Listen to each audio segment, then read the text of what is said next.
Lucien Goldman, Dialética e Cultura. A aposta foi escrita para o libertino? Meu objetivo hoje é abordar um célebre fragmento dos pensamentos, com a ajuda do método dialético. Eis uma empresa sem dúvida pouco familiar aos pascalianos, e pude ainda ler, nos últimos dias, no livro do Abad Steinman, a expressão jargão marxista, aplicada à obra de Lefebvre. Por isso, tentarei, de início, explicar por que esse método me parece adequado para a compreensão do texto que me proponho estudar.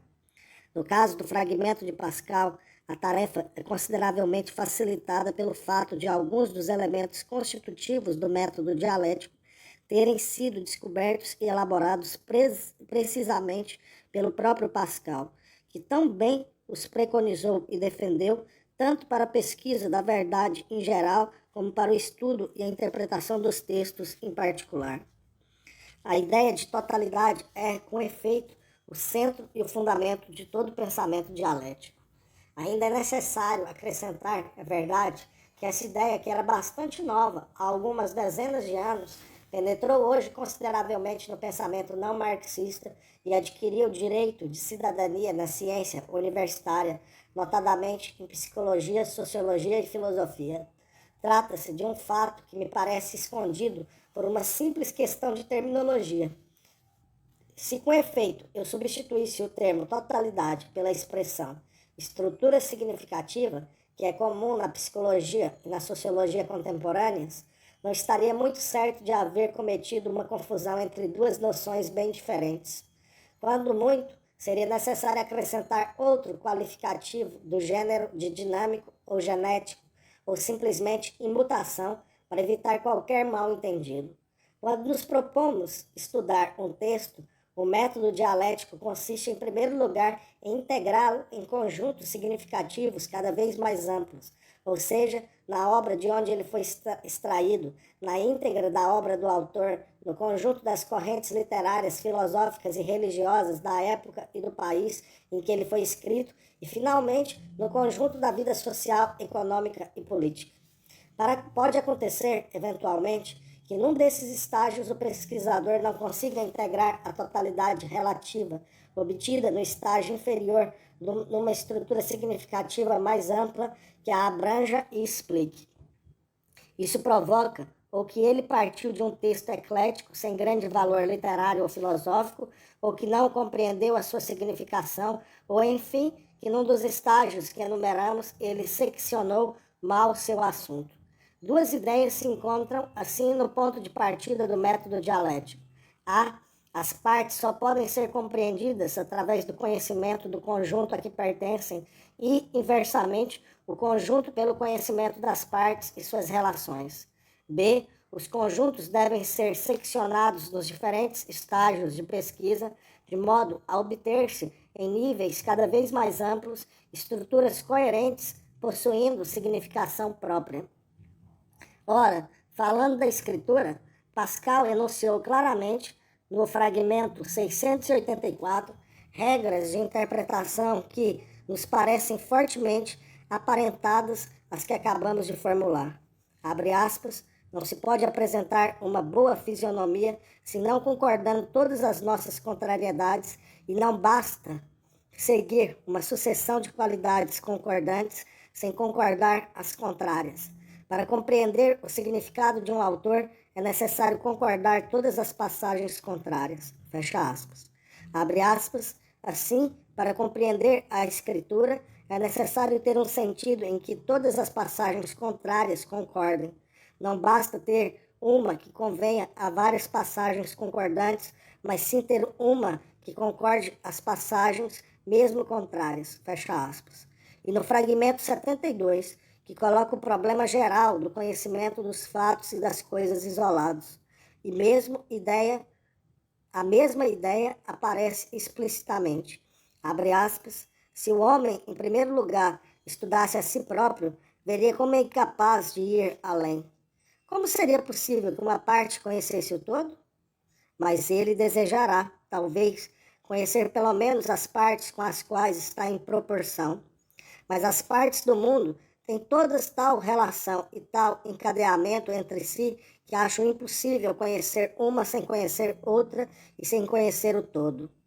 Portanto, sendo todas as coisas causadas e causadoras, auxiliadas e auxiliadoras, imediatamente e imediatamente, e todas se intersustentando por um vínculo natural e insensível que une as mais afastadas e as mais diferentes, considero impossível conhecer as partes sem conhecer o todo, do mesmo modo que conhecer o todo sem conhecer particularmente as partes. Fecha aspas.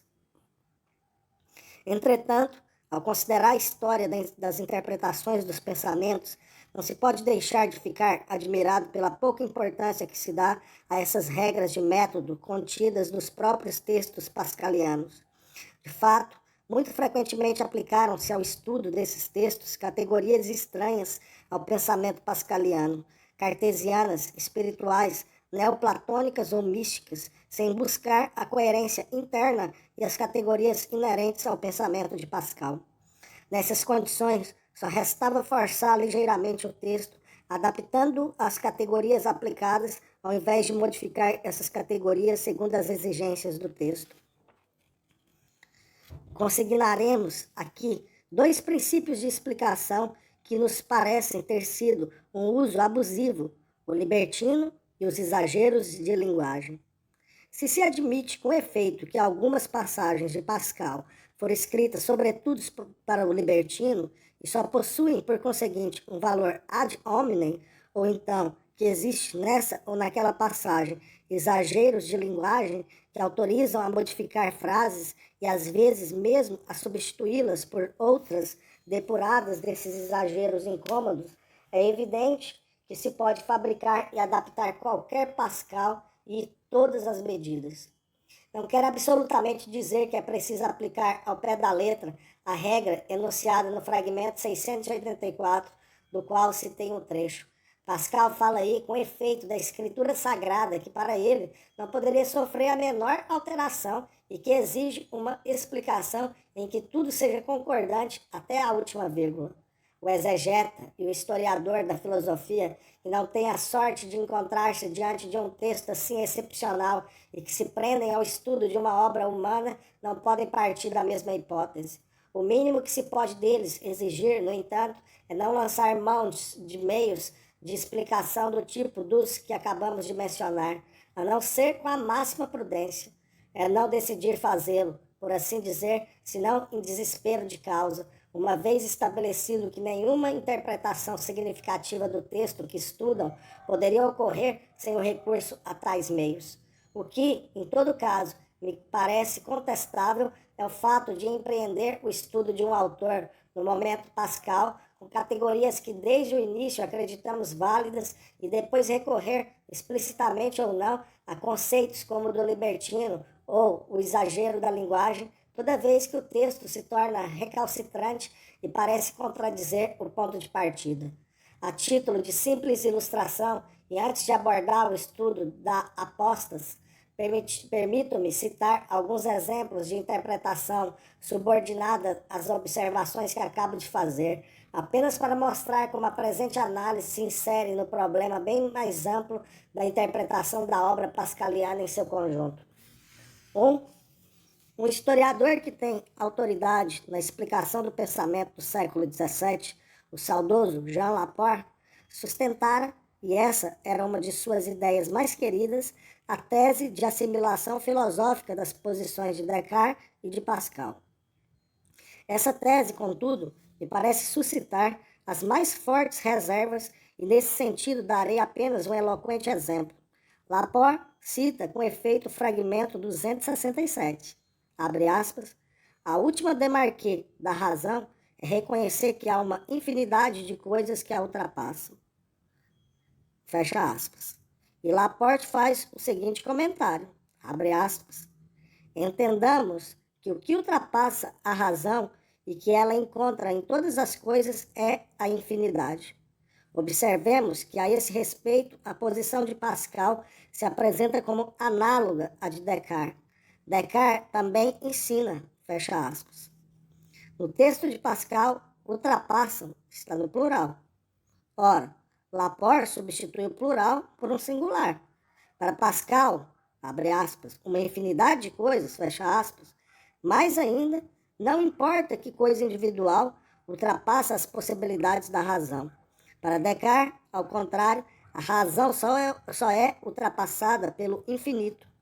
Substituindo o plural pelo singular, Laporte substituiu evidentemente uma posição por outra. Seremos persuadidos disso pela leitura da continuação do fragmento 267, que, aliás, Laporte não cita. Abre aspas. Ela, a razão, só é fraca se não chega a reconhecer isto. Que se as coisas naturais a ultrapassam, quer dizer das sobrenaturais? Fecha aspas. Assim, segundo Pascal, as coisas naturais e sobrenaturais ultrapassam a razão. Contrariamente à interpretação de Laporte, isso nos coloca exatamente em oposição à epistemologia cartesiana. 2.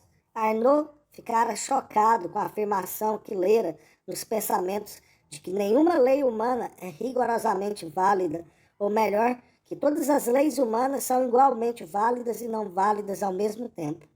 Ele rejeitara categoricamente essa posição, o que estava em seu legítimo direito, chegando mesmo a modificar o texto na edição de Port-Royal, o que certamente não estava correto.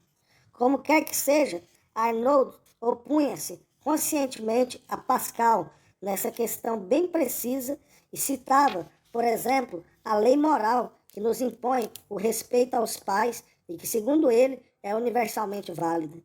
Ora, Laporte, em sua obra dedicada a Arnaud, adere à tese deste. No entanto, vai além da conta, pois onde Arnaud dizia, abre aspas, Pascal não deveria pensar isso, fecha aspas. Laporte afirma, abre aspas, Pascal não pensou isso, é um exagero de linguagem, fecha aspas. Eis o texto de Laporte, abre aspas, é um exagero manifesto e que cheira a calvinismo, manter com o autor dos pensamentos a ideia de que nada há de essencialmente justo entre os homens fora do cristianismo, e se houve dessa justiça, quae jus est, que concerne as ações, não as pessoas, e que nos faz dizer, por exemplo, que é justo não matar ou não roubar, ou que essa ou aquela norma civil é justa, fecha aspas. Abre aspas, Pascal, como se sabe, sustentava que há, sem dúvida, leis naturais, mas essa bela razão corrompida tudo corrompeu. No fundo, seu pensamento, se nos abstraímos dos exageros de linguagem, não é muito diferente do de Arnaud e de Santo Agostinho. Basta que a corrupção não tenha atingido tão profundamente a razão que não deixe subsistir os princípios essenciais do direito, graças aos quais reina nas sociedades humanas um rudimento de justiça secundum officium, fecha aspas. Ver Pensamentos, século VII, página 453. Com a ajuda do exagero de linguagem, chega-se assim a atribuir a Pascal posições contrárias às que eram realmente as suas e a fazê-lo dizer que há leis humanas válidas, referindo-se a um fragmento que não se cita e que é, na realidade, dirigido contra a validade das leis. Objeções análogas podem ser feitas contra certas passagens da obra. Aliás, notável, da senhorita Roussier.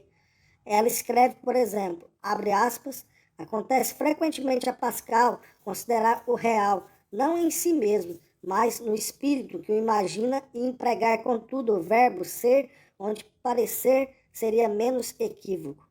As coisas, diz ele, são verdadeiras ou falsas, segundo a vista com que se olha. Fecha aspas. Abre aspas.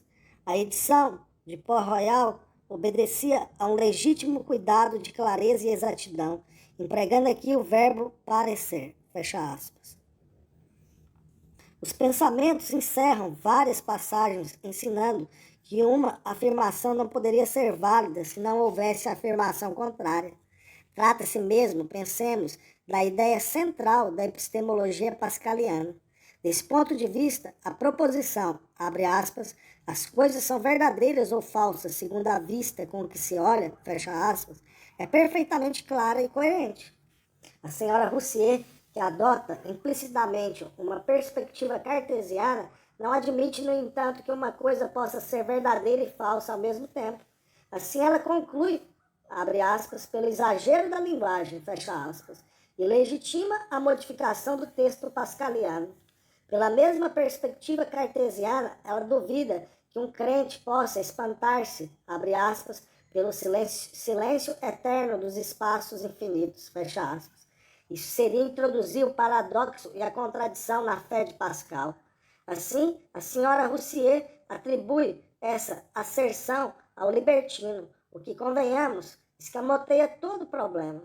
Através desses poucos exemplos, pode-se avaliar de que maneira os exageros de linguagem e o libertino autorizam excessos. Acreditamos que agora podemos nos aproximar, se não abordar o problema da aposta. A tese fundamental dos pensamentos é que o homem, para ser homem, não poderia deixar de procurar uma verdade verdadeira, uma justiça justa, que, no entanto, jamais poderia encontrar. O homem é, assim, um ser paradoxal, grande por essa busca, pequeno por sua impossibilidade de êxito. O trágico de sua condição reside exatamente na impossibilidade de formular alguma verdade válida sem acrescentar-lhe seu contrário. Até a heresia que Pascal definiu como a exclusão de uma verdade e uma manutenção da verdade oposta, abre aspas, após um grande número de verdades e de fé e de moral que parecem repugnantes e que sobrevivem todas numa ordem admirável. A fonte de todas as heresias é a exclusão de algumas dessas verdades, e a fonte de todas as objeções que nos fazem os hereges é a ignorância de algumas de nossas verdades. E comumente acontece que, não podendo conceber a relação entre duas verdades opostas e acreditando que o reconhecimento de uma implica na exclusão da outra, eles se aferram a uma, excluem outra e pensam que nós, ao contrário. Ora, a exclusão é a causa de sua heresia, e a ignorância de que nós mantemos a outra causa suas objeções. Fecha aspas, fragmento 862. Abre aspas. Se há um tempo em que se deva fazer profissão dos dois contrários, é quando se critica o que se omitiu um. Portanto, os jansenistas e os jansenistas erram, os jesuítas e os jansenistas erram, dissimulando-os. Os jansenistas mais, pois os jesuítas fizeram melhor profissão dos dois. Fecha aspas, fragmento 865. Escolhi expressamente essa última citação pelos graves problemas de interpretação que apresenta. Não é realmente surpreendente encontrar uma passagem na qual Pascal parece tomar partido dos jesuítas contra os jansenistas? Também aí, duvida-se disso, propôs erro de escrita, equivalente polido do exagero de linguagem, evocado ainda agora e, como ela, posição de preguiça.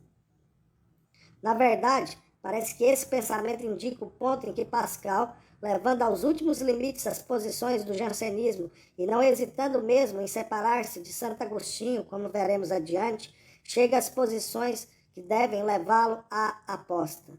Nesse texto, penso que o termo jansenista só pode designar o grupo de barcociniano, pois, se tentasse relacioná-lo, como fizeram certos editores dos pensamentos, as teorias da graça, receio que se chegaria a uma interpretação das mais incômodas para sustentar.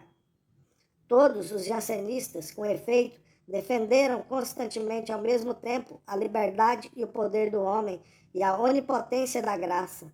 Eles não eram, pois, nesse caso, mais unilaterais que os jesuítas ou que os demais pensadores católicos, e convém acrescentar aqui que um Pascal, separando-se dos discípulos de Santo Agostinho sobre a doutrina da graça, seria antes de espantar. Há, contudo, outro problema, no qual Pascal se havia separado, não só de Arnauld, como também do grupo barcociano, o da atitude do cristão para com o mundo. Arnauld, Nicole e seus amigos admitiam a possibilidade de defender a verdade e o bem no mundo, sem esperança de fazê-los triunfar, e eles não excluíam para essa defesa nem mesmo a possibilidade de acomodamentos e compromissos. Bem diferente era a posição de Barcot e seus partidários, visados, suponho, pelo fragmento 865. Para esse grupo, ser cristão significa rejeitar o mundo e viver na solidão, pois agir no mundo, ainda que a serviço do bem e da verdade, é renunciar ao que há de primordial para todo verdadeiro cristão, ou seja, a busca integral e autêntica da salvação e da vontade divinas. Pascal, adotando posições aparentadas às dos amigos de Barcot, tirava daí, e eu mostrarei analisando a aposta, consequências teóricas e práticas de outro modo radicais. Abre aspas, Deus abandonou o mundo, Deus se esconde, fecha aspas. Tal é o essencial da tese barcosiana. Também o cristão, na ignorância total da vontade divina, deve isolar-se do mundo e viver no temor eterno de sua condenação e na constante esperança em sua salvação. Pascal vai ainda mais longe nessa direção. Deus é para ele, como para Barcot, um Deus sempre presente, mas também radical e absolutamente ausente. Ele se esconde no sentido mais forte desse termo, pois não conhecemos nem sua vontade, nem de modo teoricamente suficiente sua existência. O paradoxo da ausência e da presença, a união dos contrários, que se estendem inclusive à própria existência de Deus, pois ela é certeza absoluta e absolutamente incerta, o que é, definitivamente, o próprio sentido da aposta pascaliana. Criam, assim, a situação paradoxal do homem.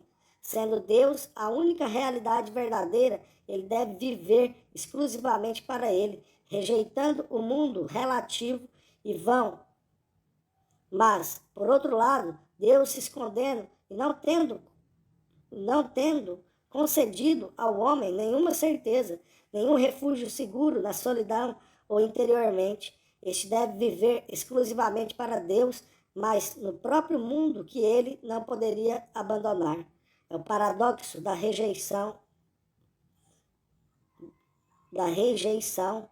intramundana do mundo, que tão bem resume os últimos anos da vida de Pascal e que é o corolário da fé num Deus paradoxalmente ausente e presente ao mesmo tempo, absolutamente certo e absolutamente incerto, fé que não poderia ser nem certeza dogmática nem dúvida cética, e que é exatamente a aposta. Pascal vem assim constatar entre os jesuítas, e sem ter deixado de ser seu adversário ferrenho, uma atitude aparentemente menos unilateral que a certeza da existência de Deus e a rejeição total e unilateral do mundo de Barcot, pois os jesuítas, pelo menos eles, não abandonam nem o mundo nem a divindade. Seguramente, os provinciais e os pensamentos aí estão para nos lembrar. Os jesuítas nunca arriscam a nenhuma extremidade, como faz Barcot, por exemplo, e como deve fazer todo verdadeiro cristão. Mas Pascal insistia em lembrar que ser homem é exigir ao mesmo tempo a união dos extremos contrários, união que só é possível encontrar em Deus e apenas em Deus. Já é tempo de abordar o problema da aposta propriamente dita e colocar de imediato o problema que é a questão propriamente dita dessa exposição. O fragmento 233 é ou não uma argumentação ad hominem dirigida exclusivamente ao libertino ou um texto dirigido a todos os homens, sem exceção?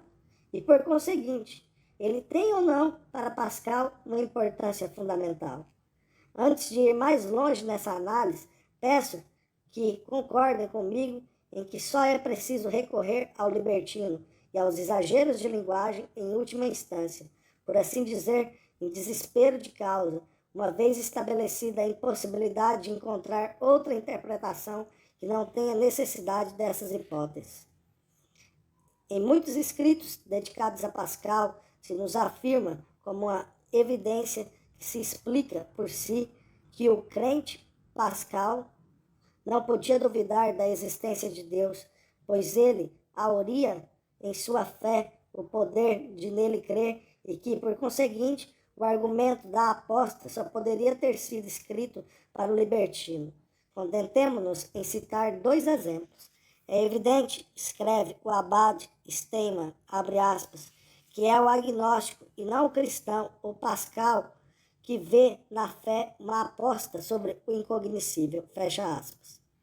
Do mesmo modo, o padre Valençon escrevia em seu estudo, abre aspas, é uma concessão ad hominem, todo o contexto dos pensamentos, assim o testemunham, fecha aspas. Veremos se todo o contexto dos pensamentos realmente o testemunham. Em outros estudos, notadamente o da senhorita Raussier, a aposta é explicada como etapa no próprio caminho pascaliano, mas se patenteia que se trata de uma etapa na demonstração, ela é pelo menos uma etapa que Pascal consegue superar. Assinalarei também outros esforços, particularmente os de Lachelier, para salvar a aposta, modificando-a de maneira a emprestar-lhe um significado admissível para o exegeta. Lembro, porém, todos esses estudos, assim como o artigo de Lacombe na Revue Philosophique, dedicado a esse assunto, uma coisa me chamou a atenção e provocou uma reflexão da qual saíram, em parte, as observações que hoje apresento. Dizem-nos, com efeito, o cálculo matemático de Pascal é talvez exato, mas, enfim, resta ao libertino a faculdade de dizer, não quero apostar. A parada é talvez pequena, mas essa parada eu a possuo com segurança e não vejo por que iria arriscá-la. Abre aspas, talvez ela não baixe a outros, ela é certamente limitada, mas ela me é suficiente para viver. Para mim, é melhor não apostar, mesmo se esse infinito que está em causa é qualquer coisa bem agradável, pois ele não é menos incerto, fecha aspas. Ora, essa objeção seria seguramente válida na medida em que o argumento da aposta tivesse sido efetivamente escrito para o libertino. Mas Pascal o havia quase previsto, pois ele sublinha no fragmento 233 que o interlocutor aceita jogar e é, naturalmente, só nessa perspectiva que pode haver diálogo. O interlocutor, aliás, formula ele mesmo essa objeção uma primeira vez. Abre aspas, eu o censurei por haver feito não essa escolha, mas uma escolha. Pois se bem que tanto o que escolhe como o outro estejam em falta idêntica, ambos estão em falta. O justo é não apostar, fecha aspas. E Pascal responde, abre aspas, sim, mas é preciso apostar. Isso não depende de sua vontade. Você está engajado, fecha aspas. Todo o desenvolvimento matemático está baseado nessa condição prévia necessária, pois, se ela fosse rejeitada, a demonstração não teria sentido. Pascal sabe perfeitamente que suas proposições só são válidas para um parceiro que tem consciência de ser obrigado a jogar, que sabe que está engajado, que não pode deixar de apostar, que isso não depende da sua vontade. Fecha aspas. Aliás, a aposta de Pascal não poderia concernir nem ao cético, ao qual bastam os valores limitados que o mundo lhe oferece, nem ao dogmático que acredita haver encontrado no mundo valores autênticos e suficientes, de vez que suas posições forçosamente excluem a aposta. É exatamente por isso que se pode, na medida em que eles são seres possuidores de certezas ou verdades que lhes bastam para viver, assimilar todos os dois, o cético e o dogmático, como faz o próprio Pascal no fragmento que citarei daqui a pouco, no qual, aliás, ele substitui Santo Agostinho e Epicteto de um texto análogo ao anterior. O dogmático e o cético constituem, em linguagem filosófica, as duas formas do libertino, para o qual se pretende que tenha sido escrita a aposta. Ora, Acabamos de ver que exatamente na medida em que eles negam que o homem esteja engajado, esse argumento é desprovido para ele de qualquer força. Mas, se não se refere ao libertino, para quem então foi escrito o argumento da aposta? Eu acho que para todo homem consciente de sua condição e implicitamente também para o próprio Pascal. Impõe-se novas precisões, porém, pois-se o libertino, o homem que, sem se dar conta disso, apostou no nada, está evidentemente fora do alcance do fragmento 233. De vez que já jogou, os dois interlocutores que estão, por assim dizer, dentro do texto, são o homem que apostou em Deus e o homem já consciente de sua condição de homem, que sabe que está engajado, mas que ainda não escolheu entre Deus e o nada. Um célebre fragmento 257, Pascal divide os homens em 3 categorias. Abre aspas, só há 3 espécies de pessoas: os que servem a Deus, tendo encontrado, os que se empenham em procurá-lo, não o tendo encontrado, os que vivem sem procurá-lo, nem encontrá-lo. Os primeiros são razoáveis e felizes, os últimos são loucos e infelizes, os do meio são infelizes e razoáveis. Fecha aspas. Parece-me que é necessário eliminar como interlocutor no fragmento 233 tanto os primeiros que são razoáveis e felizes, porque encontraram Deus e estão satisfeitos, como os últimos, loucos e infelizes, porque se contentam com a vida no mundo e não procuram o transcendente, de modo que a aposta só poderia referir-se aos segundos, razoáveis porque procuram Deus e infelizes porque não o encontraram. Inúmeros escritos de Pascal concernem, aliás, a essa categoria intermediária, os homens que procuram se lamentando. É, por exemplo, o caso de um dos escritos sobre a graça.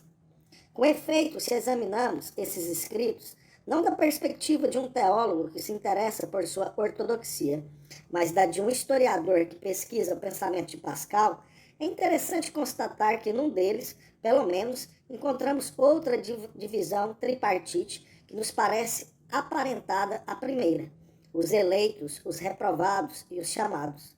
Sem arriscar-me a ocasionais discussões que fogem à minha competência, parece-me, contudo, que o chamado e o que procura Deus, se lastimando, se aparentam estranhamente ao personagem paradoxal, união do eleito com o reprovado, o anjo e a fera, que a Igreja condenou ao justo pecador que me parece ser o homem por excelência na filosofia pascaliana. Esse escrito sobre a graça não foi feito sem dúvida para contentar Arnaud, Nicole e provavelmente também Barcot e Singlin, pois eles devem ter percebido a que ponto frisava a heresia. É essa provavelmente a razão pela qual os chamados desapareceram nos 2 outros escritos que são sem dúvida posteriores. Sua existência no primeiro escrito é por isso tanto mais reveladora para as tendências do pensamento pascaliano. Resta-nos agora explicar por que há na aposta 2 interlocutores, um diálogo, de vez que juntamos os 2 no mesmo tipo humano na classificação tripartite de Pascal.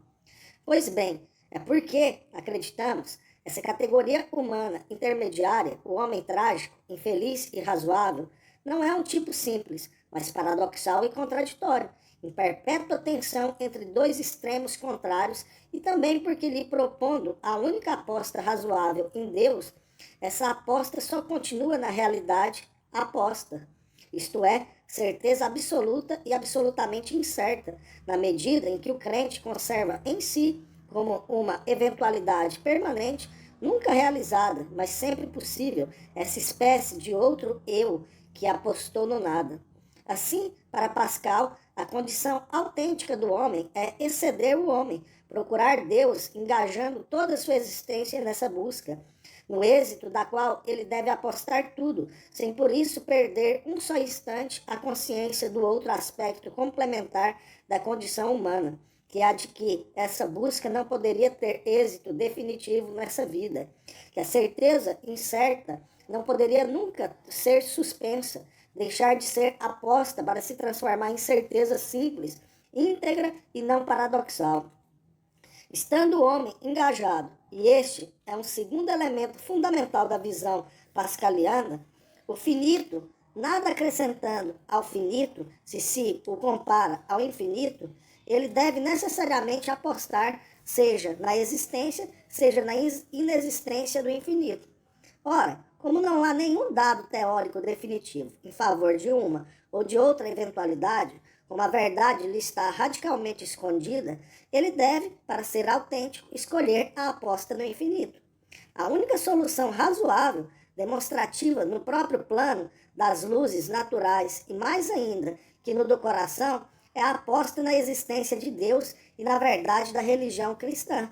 Dito isso, parece-me útil submeter o texto a uma análise um pouco mais minuciosa, para determinar se não indica ele mesmo em que medida o parceiro a quem se dirige Pascal é um libertino inteiramente diferente dele mesmo, ou ao contrário, uma espécie de amigo íntimo e inseparável, um elemento constitutivo de sua própria consciência.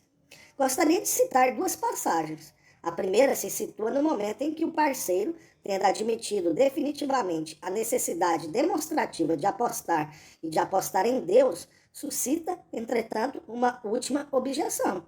Abre aspas, sim, mas tenho as mãos amarradas e a boca muda. Obrigam-me a apostar e não estou em liberdade. Não me soltam e eu sou feito de tal modo que não posso crer. O que quer que eu faça? Fecha aspas.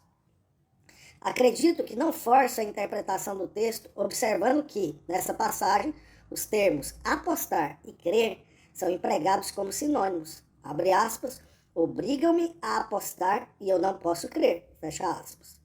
E mais adiante, lemos numa segunda passagem, abre aspas, é verdade, mas reconheça, pelo menos, sua impotência em crer, pois a razão a isso o leva, e, no entanto, você não o pode, fecha aspas.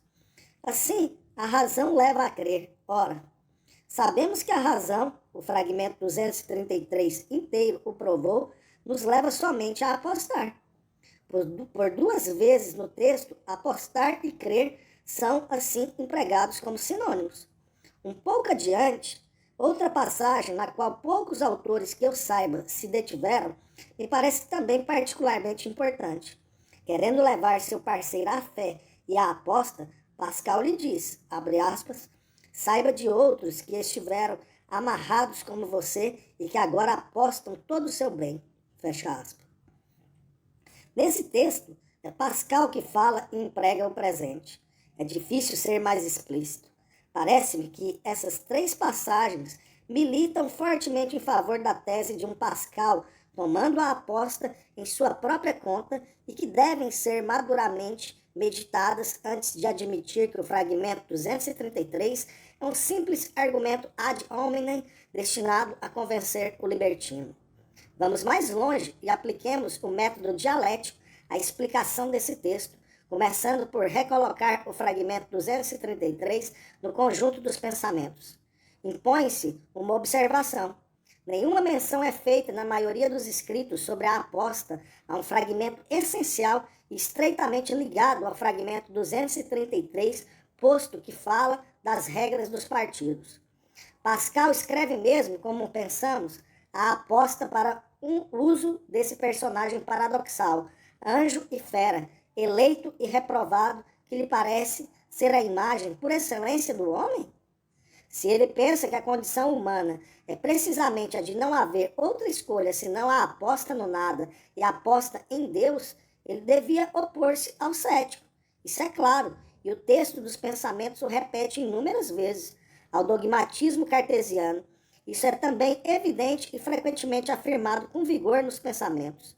Mas, finalmente, também aos cristãos, que pensavam conhecer de maneira certa e não paradoxal a existência de Deus, aos cristãos cuja fé é certeza simples e não uma aposta. É claro que a crítica de Pascal não visa as almas simples que creem ingenuamente, mas o problema se coloca de outro modo para os teólogos que afirmam no plano doutrinal a possibilidade de uma certeza não paradoxal, a possibilidade de uma fé válida que não seja aposta.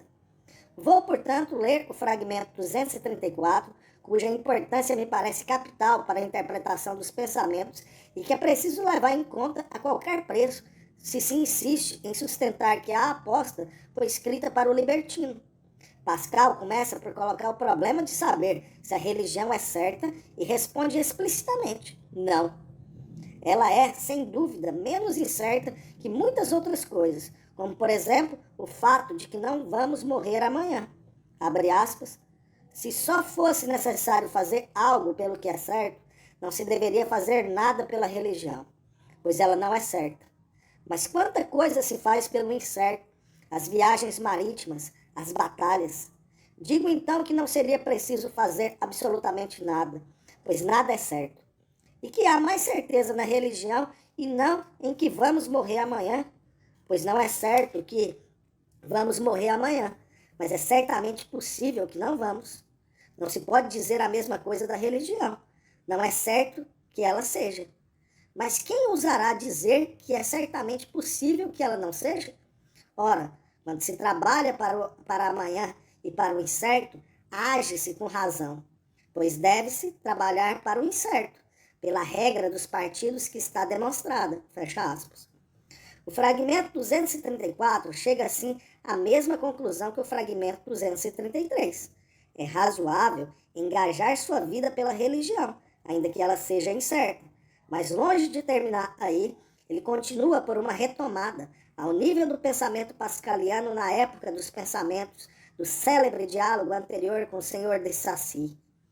Neste, opondo o cristão aos libertinos céticos e dogmáticos, Pascal escolhera Montaigne como exemplo representativo das posições céticas e Epicteto como representante do dogmatismo.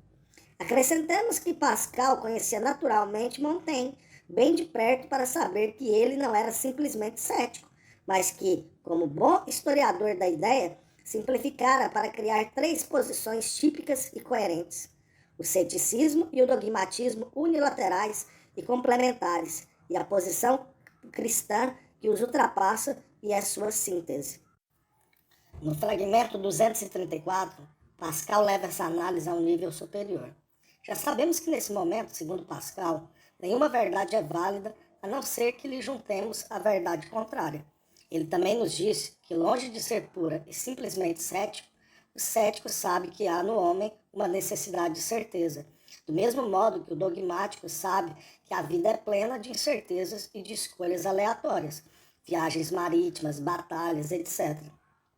Se, no entanto, um continua cético e o outro dogmático, é porque consideraram, respectivamente, a necessidade de certeza e a necessidade de escolhas incertas como acidentais e não compreenderam a que ponto uma e outra são elementos essenciais da condição humana.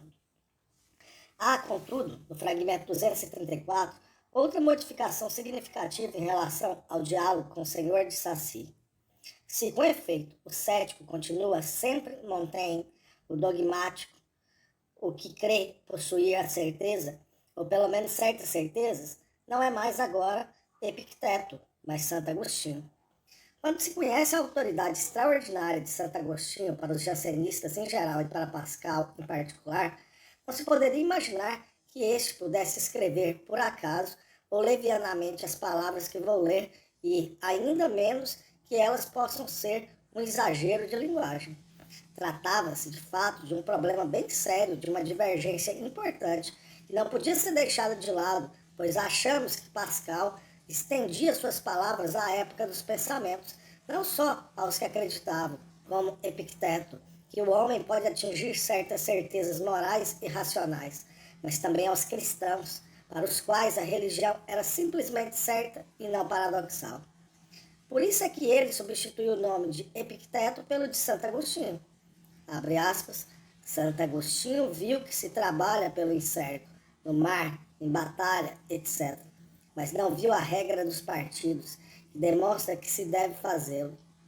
Montaigne viu que se é ofendido por um espírito defeituoso e que o costume tudo pode, mas não viu a razão desse efeito.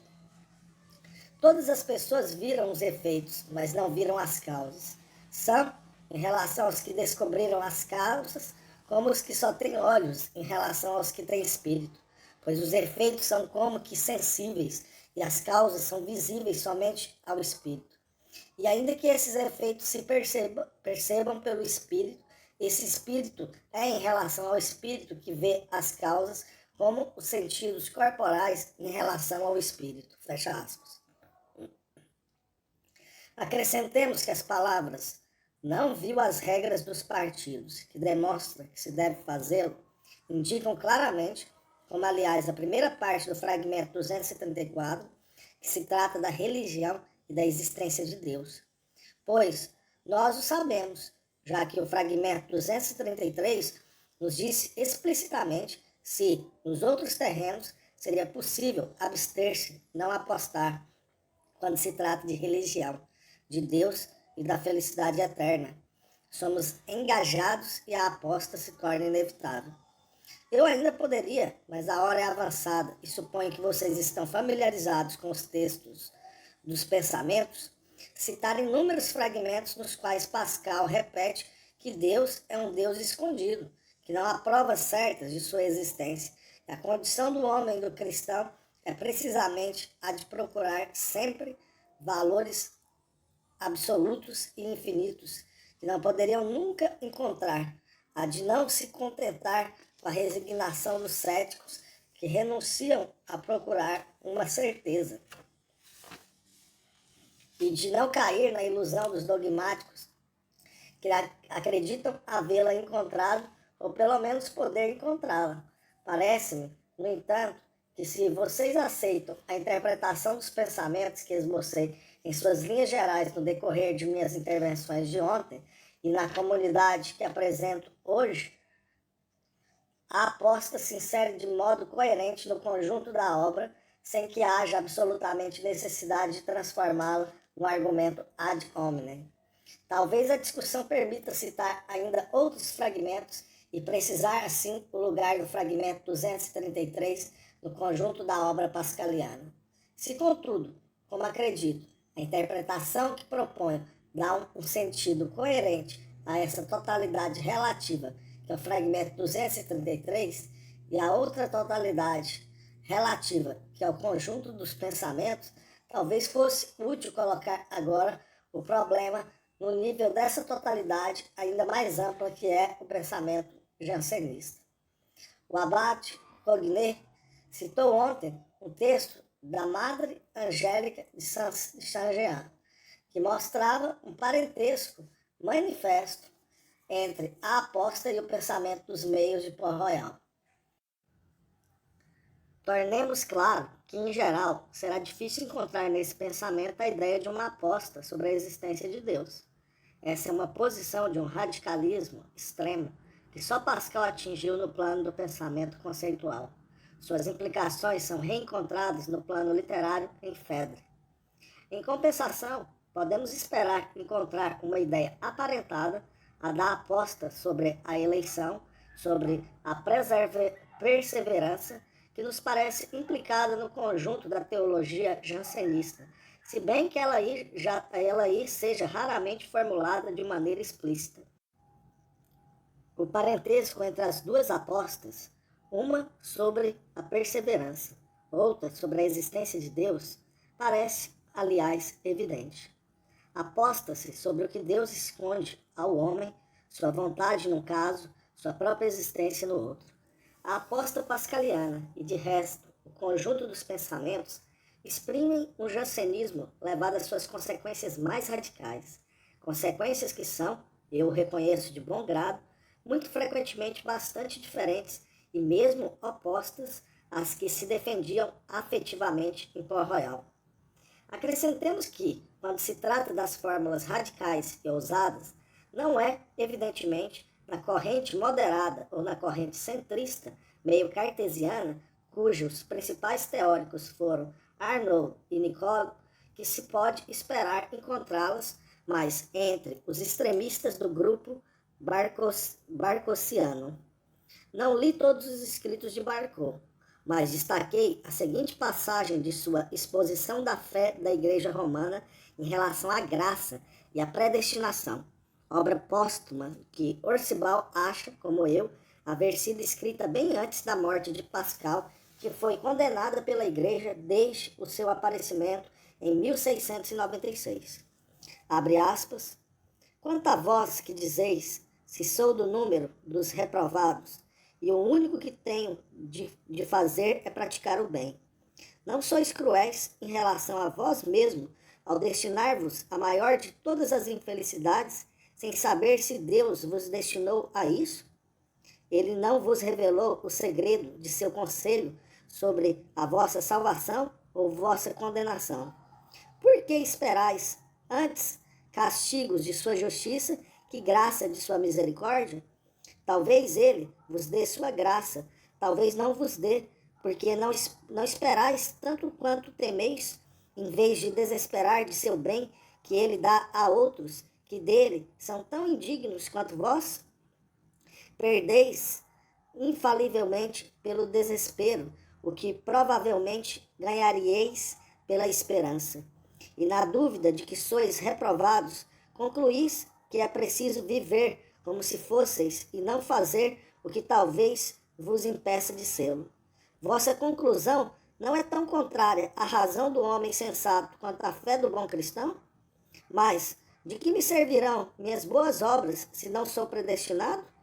Que perdeis obedecendo a vosso Criador, amando-o, fazendo suas vontades, ou melhor, o que não ganharíeis se vivesseis e perseverasseis em seu amor?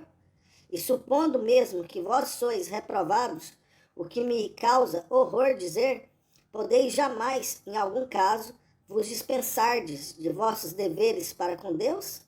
Adorá-lo, amá-lo e segui-lo não será o vosso bem e vossa vida feliz, e na terra e no céu?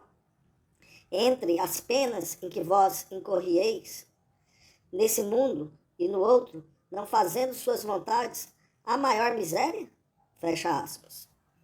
Consideradas naturalmente as diferenças já mencionadas, aposta sobre a existência de Deus, aposta sobre a eleição, parece-me impor-se uma aproximação com a aposta de Pascal. Qualquer influência dos pensamentos sobre o texto de Barcot deve ser excluída, em primeiro lugar porque a redução de Barcot é provavelmente anterior, e em seguida porque se Barcot tivesse tomado conhecimento dos pensamentos, ele os teria antes afastado, como toda apologia, por sua rejeição a toda atividade no mundo. Resta agora situar a aposta no conjunto mais amplo e, para mim, o mais importante da história da filosofia. A esse respeito, direi apenas que a aposta pascaliana me parece ser o instante capital, o ponto nodal na história do pensamento moderno, a passagem das filosofias individualistas, racionalistas e dogmáticas, ou empíricas e céticas, ao pensamento trágico. A ideia da aposta não tem, evidentemente, nenhum lugar dentro de uma filosofia individualista. Ela é, pelo contrário, um elemento essencial das filosofias trágicas e dialéticas. Em sua forma geral, isto é, na medida em que se trata de uma aposta relativa aos valores essenciais da existência humana, ela está definitivamente integrada, inserida na consciência filosófica moderna, na medida em que é a consequência necessária dessa outra verdade fundamental para o pensamento dialético e para o pensamento trágico, que os valores que podem dar um sentido autêntico à vida do homem estão fora dele mesmo como indivíduo. Não são mais os prazeres sensíveis ou ainda as verdades racionais que o homem podia atingir por si mesmo, mas valores encarnados que é preciso realizar no mundo exterior e cuja realização depende dos concursos de uma força superior ao indivíduo. Deus para o pensamento trágico e cristão ou a classe operária para o materialismo dialético.